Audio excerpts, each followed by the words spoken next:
अरे तैयार हो जाओ, जमाने का पुकारा है।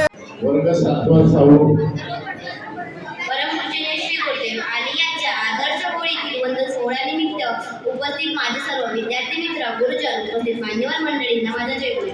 मंडळी, माझ्या भाषणाचे विषय आहे भावी पिढी वाचण्यासाठी आदर्श धन्वंतराचे महत्त्व. मित्रांनो, आजचे सण आणि उत्सव याचे स्वरूप पाहिजे तर अत्यंत आरोग्याला धोकादायक असे आहे. पूर्वी लोक होळीच्या नावावर झोपण्याचा खाटा होळीत टाकत होते आणि घरासमोरील मोऱ्या गटारातील घाण एकामेकांना त्या गटारात बोट लावत होते. तसेच नशापाणी करून सर्वत्र गावामध्ये धुमाकूळ घालत होते. हा प्रकार होऊ नये, रोगराई होऊ नये, भांडण झगडे होऊ नये म्हणून वंदनीय राष्ट्रसंत श्री तुकडोजी महाराज यांनी ग्रामगीतेच्या 23व्या अध्यायात आदर्श होळी व धुलिवंदन याचे महत्त्व सांगितलेले